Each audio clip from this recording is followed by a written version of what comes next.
Hi everyone, myself Pinky Kumar. I am a special educated and autistic mom, teenage boy. आज मैं आपके साथ अपनी होम स्कूलिंग जर्नी का शेयर करने जा रही हूँ कि मैंने लास्ट ईयर ऑलमोस्ट मैंने होम स्कूलिंग ही किया था अपने बेटे का। तो कैसे किया था, क्या क्या मेरे in US we need to be do house hold chores. Even India में भी मैंने होम स्कूलिंग की है, तो ठीक है, वहाँ पे थोड़ा सा हाउस होल्ड एक्टिविटीज़ में डेफिनेटली एक हेल्प मिल जाती थी। बट मैंने दोनों जगह किया। कोविड के टाइम में तो हम सब ने होम स्कूलिंग किया था, एंड जब मैं कोविड के टाइम में मैंने होम स्कूलिंग किया था तो मैंने उसको किसी स्कूल में नहीं इनरोल करवाया था, तब भी मैंने अपने आप ही करवाया था। तब मैंने इनफैक्ट उसको NOIS के एग्ज़ाम्स दिलाए थे 5th का, और 8th के लिए हमने स्टार्ट किया था प्रिपरेशन।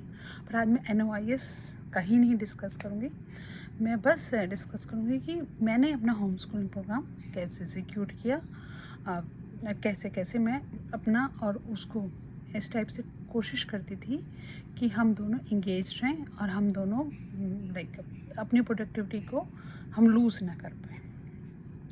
तो home schooling doesn't means open schooling. Open schooling means NOIS पढ़ना, वो अलग है, ठीक है। आप होम स्कूलिंग और ओपन स्कूलिंग को मिक्स मत किया करो। NOIS ठीक है, आप एकेडमिक में अगर आप होम स्कूलिंग कर रहे हो तो आप NOIS का करिकुलम ऐड कर सकते हो, बस डेट्स इट, इतना ही उसका रोल है, वो भी बस एकेडमिक पोर्शन में। बट हमारे साथ जब हम होम स्कूलिंग करते हैं तो हमारे पास बहुत सारे क्राइटेरियाज आ जाते हैं और बहुत सारे एरिया ऑफ कंसर्न पे मदर के ऊपर ज़्यादा लाइबल हो जाता है कि मदर कैसे सबको अपना अपना हैंडल करे। तो मैं कैसे करती थी, सबसे पहले मैं होम स्कूलिंग में आप सबको कहूँगी, अगर आप होम स्कूलिंग करना चाहते हो तो आपको सबसे पहले तो एक विजुअल शेड्यूल जरूर बनाना चाहिए, ठीक है। क्या होता है कि हम भी बड़े कंफ्यूज्ड रहते हैं, बच्चा भी बड़ा कंफ्यूज्ड रहता है, हमारे पास 24/7 का टाइम होता है, इतना बड़ा टाइम होता है कि हमें समझ में नहीं आता। हम टाल भी सकते हैं आराम से, बाद में करेंगे, फिर बाद में गिल्ट होती है, हम ये भी कर सकते हैं सब कुछ आज ही कर लेंगे, तो भी पॉसिबल नहीं है, क्योंकि ये बहुत ओवरवेलमिंग सिचुएशन होती है। तो सबसे पहले आप होम स्कूलिंग करना चाहते हो अपने बच्चे के लिए, तो मॉर्निंग में ही एक विजुअल शेड्यूल एक वाइट बोर्ड पे बना के लिख दो, ठीक है। विजुअल शेड्यूल हर मिनट का नहीं लिखना, हर आवर का लिखना। जैसे मैं अपना लिखती थी 8 to 10 मैंने मुझे करवाना है अपना सुबह का हाउस होल्ड चोर्स, जो भी मेरा घर का काम है वो मैं 10 बजे तक कोशिश करती थी ख़त्म कर दूँ। जो 10 बजे तक ख़त्म करने का था उसमें मेरा ऑलमोस्ट लंच भी बनाना इंक्लूड था। अगर हम मदर कर रहे हैं तो कुछ पार्ट हम अपने हस्बैंड को भी शेयर कर सकते थे। मेरी लॉन्ड्री का काम मेरी डॉटर करती थी, मैंने लॉन्ड्री नहीं की, एंड डस्टबिन का या ट्रैश का काम मेरे हस्बैंड करते थे। तो आप कुछ काम उन लोगों को असाइन कर सकते हो, because we are I am frankly speaking to my both of the husband and daughter कि मुझे जो पूरे दिन संभालना है, और 10 बजे के बाद हस्बैंड 9-9:30 चले जाते थे, तुम सब चले जाओगे, तो I need to be take care of him for the rest of the day.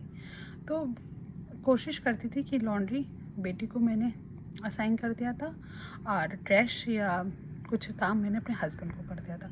तो 10 o'clock तक जो मेरा मकसद होता था, मेन होता था, अब मैं अपना ब्रेकफास्ट लंच हम दोनों का बना दूँ, और जो भी जिसको भी जाना वो सब घर से चले जाओ, बस मैं और Shivam will be live in a home.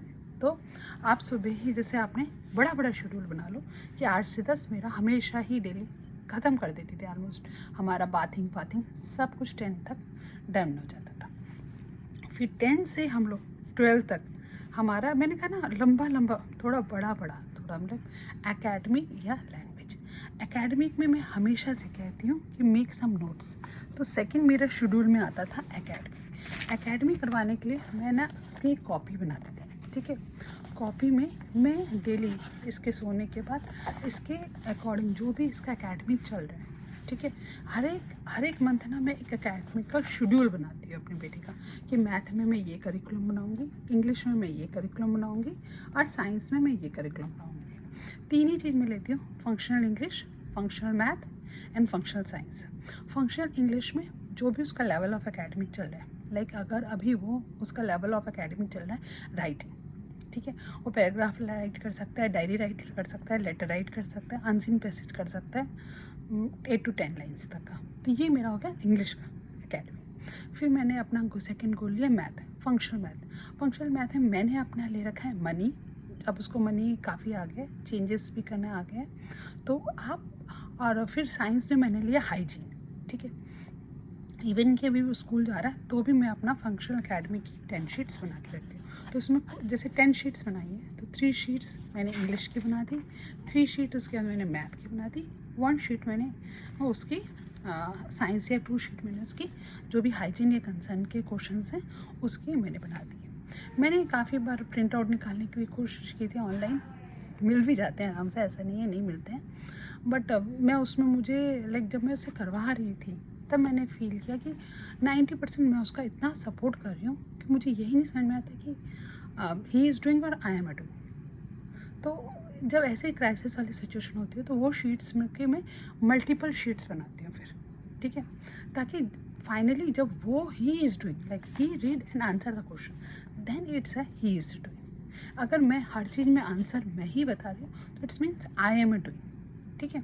तो ये बहुत आप ध्यान रखना जब भी एकेडमिक पढ़ा रहे हो कि इट्स यू आर डूइंग और या चाइल्ड इज डूइंग। आप फिर एक एकेडमिक का बना लिया तो कॉपी फर्स्ट मेरा जैसे ही घर से सब लोग जाते थे हम सबसे पहले 10 से 12 एकेडमिक होता था। एकेडमी की मतलब 45 मिनट का एकेडमिक हुआ, थोड़ा बहुत इधर उधर रेस्ट किया हम दोनों ने, थोड़ा बहुत टीवी देखा। ये 10 से 11:30 बजे तक ही कहूँ, 11 तक हम एकेडमी, 11:30 हम लोग डेफिनेटली पार्क चले जाते थे या कोई भी पास के स्टोर जरूर जाते थे, वॉक पे जरूर चले जाते थे। तो मेरा थर्ड शेड्यूल में क्या आ गया, पार्क या स्टोर, कहीं पे भी कहीं लाइक कोई भी भर करके ग्रॉसरी का सामान लाना होता था, नहीं भी लाना होता था तो भी हम स्टोर चले जाते थे because we both need a break. इसने ऑलरेडी बहुत काम कर लिया and we both need a break, we need a walk so that we will channelize our energy, we need a break from the house, we need a break from each other too. क्योंकि जब home schooling होता है it's too much, it's very overwhelming for mother too कि आप उसी बच्चे को पूरे दिन पढ़ा रहे हो। तो वो ब्रेक के लिए हम स्टोर चले जाते थे, चाहे हम एक बिस्किट का पैकेट ही लेके आ रहे हो या पार्क जाके वो स्विंग करके आ रहे हैं, स्लाइड करके आ रहे हैं, वो सब। साइमल्टेनियसली धीरे धीरे मुझे लगा कि मैं पार्क की एक्टिविटी भी कराऊँ। मैंने एक वीडियो भी शेयर कर रखा है यूट्यूब पे, ओटी इन द पार्क।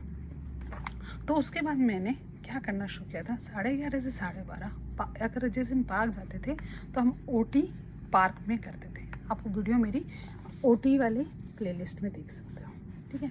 हम डेली कोशिश करते थे कि 1 घंटा हम पार्क की एक्टिविटी करवाएं, फिर हम घर आते थे वापस। फिर उसके बाद हम 12:30 से 1:30 बजे तक हम दोनों लंच करते थे जो कि ऑलरेडी प्रिपेयर था, और जो भी हमारा टीवी टाइम, मोबाइल टाइम, अपना अपना एक एक मोबाइल लेके दोनों अपना अपना मी टाइम करते थे, ठीक है। तो इस तरह से हम 1:30 बजे तक 2 बजे तक अपना अपना मी टाइम, उस समय मैं ज़्यादा उससे बात नहीं करती थी, वो भी मुझसे ज़्यादा बात नहीं करता था। वो अपना मोबाइल चलाता था, कभी टीवी चलाता था, कभी आईपैड चलाता था, कभी घर में इधर उधर घूमता रहता था, पर मैं उसको इंटरफेयर नहीं करती थी, वो मुझे इंटरफेयर नहीं करता था। मैं भी अपने व्हाट्सएप चेक करना, इधर उधर की चीज़ें देखना, वो सारे काम कर लेती थी। तो क्योंकि सी 24/7 पढ़ाया भी नहीं जा सकता, अब कोई पढ़ भी नहीं सकता, सबको अपना मी टाइम चाहिए। और होम स्कूलिंग बहुत बहुत टफ है अपने आप को और बच्चे को दोनों को चैनलाइज और एनर्जेटिक रखने के लिए। तो हम 2 बजे 1:30 बजे तक बिल्कुल अपना मी टाइम करते थे। फिर उसके बाद हमारा 1:30 बजे से 3 बजे तक मैं कोशिश करती थी कि लैंग्वेज लो। मैंने होम स्कूलिंग लैंग्वेज भी शेयर किया, ये फिर मैं अपना लैंग्वेज स्टार्ट करवाती थी उससे। लैंग्वेज में हमारा ऑलमोस्ट 45 to 40 मिनट होता था। लैंग्वेज के लिए मैं एक बास्केट बनाती थी जिसमें मैं अपना जितने लाइक कुछ सीक्वेंस के कार्ड्स रखते थे, कुछ पिक्चर बुक्स रख दी थी, कुछ और उसके अकॉर्डिंग जो उसका लेवल ऑफ अंडरस्टैंडिंग था उसके अकॉर्डिंग मैंने मटेरियल इकट्ठा कर लिया था। लैंग्वेज की क्लासेस मैंने खुद ही प्लान की थी। मैंने communications in language with AST के काफ़ी सारे कोर्सेज़ किए थे कोविड टाइम में भी और उससे पहले भी। तो मुझे आइडिया है कि कैसे हम बच्चे को आगे बाय फर्स्ट मतलब ग्रो कर सकते हैं। प्रैग्मेटिक करना है, फिर लाइक सिमांटिक करना है, फिर उसके बाद आस्किंग करना है, फिर WH करना है। तो मैंने सच खुद ही डिज़ाइन किया था अपना। आप चाहो तो किसी भी अपने स्पीच एंड लैंग्वेज थेरेपिस्ट से या किसी से भी आप ले सकते हो। या बहुत सारे कोर्स अवेलेबल भी आते रहते हैं, वेबिनार्स वगैरह, आप वो भी कर सकते हो। आपको एक आइडिया मिल जाएगा कि लैंग्वेज में हमें कैसे कैसे ग्रो करना है। अगर हुआ तो मैं भी कभी वीडियो शेयर करूँगी कि लैंग्वेज में जैसे पहले क्या था, नाउन आइडेंटिफिकेशन हो गया, फिर 1 लाइन डायरेक्शन हो गया, फिर 2 लाइन डायरेक्शन हो गया, फिर WH क्वेश्चंस हो जाता है, फिर पिक्चर बुक हो जाती है, फिर पिक्चर डिस्क्रिप्शन आती है, फिर आस्किंग आती है, फिर कम्युनिकेशन आती है, फिर नॉर्मल कम्युनिकेशन। तो ये एक तरह से ये कम्प्लीटली एक मैं कहूँगी एक लॉजिकल लैडर है जिसको हम लैंग्वेज में 1 बाय 1 चढ़ते हैं, ठीक है। तो मैं अपना लैंग्वेज प्रोग्राम उसी हिसाब से मैंने कुछ डिफ़ाइन कर रखा था, आप भी डिफ़ाइन कर सकते हो। तो लैंग्वेज लेती थी, लैंग्वेज में मैं जनरली कोशिश करती थी कि हम नॉर्मल कम्युनिकेशन करें, कन्वर्सेशन करें, आप अपने बच्चे के अकॉर्डिंग डिज़ाइन कर लेना। फिर 3 बजे मैंने कहा ना, मैं बीच बीच में ब्रेक्स बहुत लेती थी, 3 से 4 फिर हमारा स्नैक्स टाइम हो जाता था। मेरे बच्चे को चाय वगैरह बनाना बहुत अच्छा लगता है, ही इज़ वेरी फूडी, तो हम दोनों स्नैक्स करते हैं। प्रॉपर चाय बनाते थे, प्रॉपर बिस्किट नमकीन निकाल के, उसको ये सब डेकोरेशन एंड लाइक कोई रिलेटिव्स आते थे, ही इज़ वेरी एक्साइटेड कि मम्मा चाय बनाएगी, ये करेगी। तो similar and TV time again हम दोनों अपना अपना टीवी, अपना अपना मोबाइल देख रहे हैं। फिर से हम ब्रेक। अब हम 4 से 6 अब हम दोनों करते थे। उसके बाद OT एक्टिविटी, मैं OT एक्टिविटी बहुत शेयर करती रहती हूँ आप लोगों को। आपके पास बहुत सारी मेरे OT में जाओगे तो आपको मिलेगा कि क्या love OT activity. OT activity बहुत ज़्यादा ज़रूरी है किसी भी बच्चे के लिए, हमारे लिए भी OT एक्टिविटी है। इवन कि OT क्या है, physical exercises, we both are doing that physical exercises. उसकी OT के साथ मैं भी उसके साथ जब कोलैबोरेटिवली काम कर रही हूँ तो I am doing the physical exercises. तो उसमें कभी किसी दिन मिड लाइन क्रॉसिंग करवा लो, किसी दिन बायलेटरल करवा लो, किसी दिन बॉल विस करवा लो, किसी दिन ब्रेन जिम करवा लो 26 और 26, किसी दिन प्रोप्रेसेप्टिव। आप अपने अकॉर्डिंग एक प्रोग्राम सेट कर लो और उसका कर लो। मैं आपको धीरे धीरे हुआ तो बॉल विस मिड लाइन पे मैंने ऑलरेडी शेयर कर रखा है, बॉल विस और अदर प्रोग्राम्स की डिटेल पर। ये सब डिफरेंट कराने से ना बहुत अच्छा लगता है, चेंजेस आते रहते हैं डेली के एटमॉस्फेयर में, एंड आप बच्चे को भी लगता है अच्छा, लाइक बोर नहीं होता है, और हमें भी लगता है कि चलो let's will do this and that. तो आप OT में भी ना वेरिएशन दे सकते हो, ऐसा ज़रूरी नहीं कि डेली आप सेम रूटीन कराओ, you can do a variation, there is many variation in OT activities. उसके बाद 6 बजे के अराउंड मेरे हस्बैंड आ जाते थे, और हम तीनों के तीनों, डॉटर जाए ना जाए, हम तीनों के तीनों किसी न किसी स्टोर चले जाते थे। फिर से मतलब आप सब देख रहे हो, सेकेंड टाइम हम स्टोर या वॉक पे फिर से हमें जाना ही जाना है। फिर से क्योंकि मुझे भी ब्रेक चाहिए, पूरे दिन की फ्रस्ट्रेशन हस्बैंड को बतानी होती थी, तो आई नीड अ ब्रेक। तो 6 से 7 या 6 से 8 जनरली हम लोग चले जाते थे। फिर 7 से 9 हम दोनों करते थे art and craft. Art and craft में जनरली वो बहुत इंडिपेंडेंट है, या फाइन मोटर स्किल्स में बहुत ज़्यादा इंडिपेंडेंट है।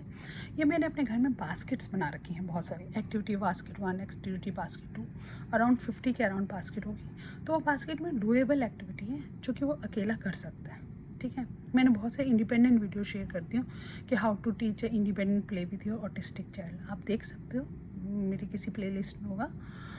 तो मैं उसको बास्केट में किसी दिन आर्ट एंड क्राफ्ट, किसी दिन, and simultaneously I cook my dinner along with my husband. My husband cut all the vegetables, did all the cutting and chopping and everything.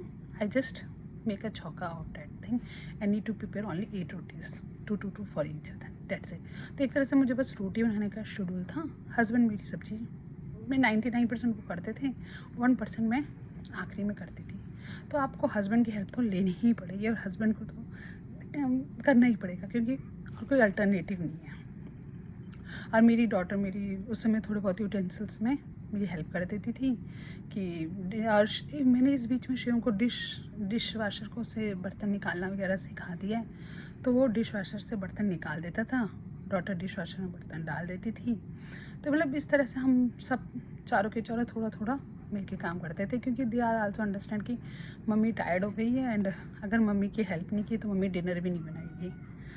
तो दिस वे हमने लगभग इस तरह, फिर 9 o'clock के बाद हम जनरली सब एक दूसरे को छोड़ देते थे, टीवी वॉच करना एंड जो भी अपना इधर उधर करो, एंड देन 10 o'clock तक कोशिश करते थे कि हम सो जाएं। तो ये मेरा विजुअल शेड्यूल था, मैंने आप लोगों के साथ ही मिलकर अभी बनाया बैठ के।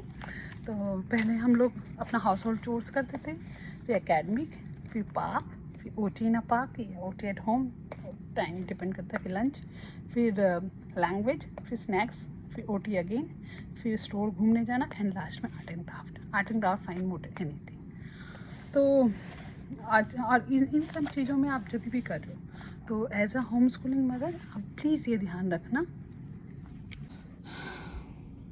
तो ये मेरा लास्ट इनटेक है कि विजुअल शेड्यूल बनाओ, एकेडमिक प्लान बनाओ, लैंग्वेज, वी डू एक्टिविटीज़ में जैसे लॉन्ड्री करना, डिश वॉशर करना, बच्चे के साथ करो, पार्क, आउटसाइड, मी टाइम बहुत ज़रूरी है दोनों के लिए, कि कोई ऐसा टाइम हो जिसमें आप और बच्चा दोनों मोबाइल लेके बैठे हो। हाउस होल्ड चोर्स करने की कोशिश करो बच्चे के साथ, फैमिली का सपोर्ट लो जितना ले सकते हो, जो भी जितना हेल्प कर सकते हैं। फैमिली का सपोर्ट और भी लो, लेज़र टाइम अपना और बच्चे का रखो कि जिसमें स्टोर जाओ, सामान खरीदो, कॉस्को जाओ, एंड अगर हाँ, क्राइसिस एंड बेड। अब आती है बात एज ऑटिस्टिक मदर, बहुत अच्छा लगता है ये सुनने में कि ऐसे से करो, but always all days are not good day for autistic mom, at least autistic mom. हमारी लाइफ बहुत फ्लक्चुएटेड है, हमारे बच्चों के बिहेवियर बहुत फ्लक्चुएटेड है, हमारे हार्मोनल्स इम्बैलेंस बहुत फ्लक्चुएटेड है। तो some days are very bad days. हम दोनों में से किसी को, उसको क्या, मेरे को खुद भी काम करने का मन नहीं है, take a rest on that day without any guilt, go ahead with day. क्या हम लोग करते थे, मैं उसको छोड़ देती थी। जनरली जब मैं उसे छोड़ती थी ना तो मैं वाटर कलर का ऑप्शन रखती थी। वाटर कलर मीन्स उसका एक वाटर कलर का कुछ कलर पेजेस रख देती हूँ और वाटर कलर रख देती हूँ और ब्रशेस रख देती हूँ। उसको अच्छा लगता है वाटर कलर या वाटर एक्टिविटी, ऐसे फन एक्टिविटी कराते थे। उस दिन हम कोई एकेडमिक लैंग्वेज गोल नहीं लेते थे, उस दिन हम mainly water activity, sensory play, sensory integration के प्ले, सैंड एक्टिविटी, मतलब बिल्कुल ही कुछ पढ़ाना नहीं, कुछ लैंग्वेज नहीं देना, बस हम ऐसी टेक्सचर सेंसरीज एक्टिविटीज़ इतनी ज़्यादा करते थे कि हम दोनों हो जाए। लाइक किसी दिन बच्चा आपका बिल्कुल भी तैयार नहीं है कोई भी एक्टिविटी करने के लिए, बच्चा बिल्कुल भी रेडी नहीं है आपके साथ जेल होने के लिए, आप कितने पीछे पड़ोगे? एक बार आपने बोला, 2 बार बोला, फिर आप नहीं पढ़ सकते, तो you need to be take a break. आप बैक साइड पे हो जाओ, सोचो आज का शेड्यूल हम डिफरेंट करेंगे, आज हम सेंसिटिविटी बनाएंगे। तो उस दिन, जिस दिन इसका बैड डे होगा या मेरे को आई एम नॉट वेल, तो हम अपना सेंसिटिविटी बनाते थे, जिसमें जनरली जैसे वाटर प्ले डाल दिया, एक्टिव सैंड प्ले डाल दिया, प्ले डो डे डाल दिया, मोबाइल टाइम डाल दिया, अपना अपना कंप्यूटर पे छोड़ दिया, okay fine, do what ever you want to YouTube search and this and that thing. तो अगर आपका बैड डे है तो आप उस दिन बैक सीट पे भी बैठ सकते हो और रेस्ट भी कर सकते हो, बच्चे को भी फ्री छोड़ सकते हो, क्योंकि लाइक जब बच्चा स्कूल भी जाता है तो कौन सा वो 24/7 365 डेज पढ़ते हैं। तो ठीक है, होम स्कूलिंग कर रहे हैं तो किसी दिन हमारा बैड डे था, उस दिन हमने नहीं पढ़ा, उस दिन हमने सेंसिटिव डे बनाया। तो it's completely a mother choice कि आप देख लो कि आप उस दिन कैसे हैंडल कर सकते हो, क्योंकि चाहे होम स्कूलिंग में ये बहुत है कि गुड डे हो बैड डे हो, मदर को ही संभालना है। तो मैं बैड डे में जनरली सेंसिटिव प्ले, लैंग्वेज और एकेडमिक छोड़ देती थी, और सेंसिटिव प्ले, पार्क एक्टिविटी ज़्यादा कर देती थी, वॉकिंग ज़्यादा करवा देती थी, स्टोर ज़्यादा जाने लग जाती थी, उसको मोबाइल या लैपटॉप पे टाइम दे देती थी, अपने भी किसी फ्रेंड को कॉल कर लिया। मैं हमेशा किसी को भी कॉल करती हूँ तो वो मेरा बैड डे होता है, तो जनरली नहीं तो मैं गुड डेज़ में शिवम के साथ ही काम कर रही होती, I am so sorry my friends. तो किसी फ्रेंड को कॉल कर लिया, उससे बात कर ली, डिस्कस कर ली। मेरा फ्रेंड सर्कल बहुत बड़ा है and they are very good, they are very helping to me. तो मैं अपने किसी भी friends means special needs parents, not my like I have no mom, और मैं और किसी से ज़्यादा बात नहीं करती हूँ। तो मेरे कुछ 3-4 फ्रेंड्स हैं जिसको मैं किसी भी टाइम रिंग कर दूँ, दे यार कॉल बैक। तो मैं बैड डेज़ में प्रेफर करती हूँ कि मैं अपने फ्रेंड से बात कर लूँ, और शिवम को मैं पूरा ही एम्प्टी छोड़ देती थी। तो like this I manage my around 2 year home schooling and it's a really like, मैं ये नहीं कहूँगी कि होम स्कूलिंग बहुत टफ है, बट रोलर कोस्टर है। Some days are bad days, some days are good days. Child learn a lot. You have lots of time with your child. अगर हो सके तो आप अपना होम स्कूलिंग में किसी को अपना एडवाइजरी रख लो, जिससे कि आप उससे प्लान ले सकते हो और उसके अकॉर्डिंग आप अपना प्लान एग्जीक्यूट कर सकते हो, एकेडमिक का, लैंग्वेज का, डे शेड्यूल का, लाइफ स्किल्स का, ADL का, क्योंकि सब कुछ आपको ही करवाना है। तो आप किसी भी स्पेशल एजुकेटर या जो भी आपके आसपास कोई है जिससे आप ले सकते हो, तो you can go ahead and please किसी चीज़ में हेजिटेट नहीं करना चाहिए, go head and ask for the help. Like मैं अपने लाइक मेरा होम स्कूलिंग था, तो I go to my friends and ask that कि तुम्हारे स्कूल में क्या पढ़ाया जा रहा है, क्या कराया जा रहा है, and then I start writing and then I start asking that कि okay fine, share me your school material, share me your stuff. सब मेरे फ्रेंड्स बहुत अच्छे हैं, they help me whatever the way they can. तो या मैं अपने पुराने स्पेशल एजुकेटर्स के पास भी चली जाती हूँ, इवन कि मैं खुद भी स्पेशल एजुकेशन कोर्स की, फिर भी मैं लोगों से पूछती रहती हूँ कैसे आप ये पढ़ा रहे हो। मेरी कुछ फ्रेंड्स हैं जिनके बच्चों ने बोर्ड वगैरह पास कर लिया, तो मैं उनको भी पिंग कर दे रहती हूँ कि आप ये कैसे करवा रहे हो, वो कैसे पढ़ा रहे हो। या मेरी जो पुराने OT थेरेपिस्ट हैं उनसे भी मैं कनेक्टेड हूँ, उनसे भी पूछने लग जाती हूँ ये मैं कैसे करवाऊँ, वो मैं कैसे कराऊँ। तो या मतलब आप कह मैं अपने सर्कल को बड़ा करो और उनसे हेल्प लो, क्योंकि एज अ मदर मैंने ये देखा है कि we become a very limited, ठीक है। और जब हम देखते हैं दूसरों बच्चों की एक्टिविटी दे आर ह्यूज, तो टू अंडरस्टैंड कि मैं इस अब के टाइम तो मेरे पास इतना ही है, बट मुझे बहुत सारी चीज़ें एक्टिविटीज़ करानी है, तो दूसरे से पूछ के दूसरों की हेल्प लेके करने में कोई ईगो इशू नहीं होना चाहिए। तो ask and go for the help with your friends, your teachers and your previous mentors, and go ahead. Hope it's beneficial for any parent and who are trying to do a homeschooling and able to do some best with their child. Thank you so much. Please subscribe my channel.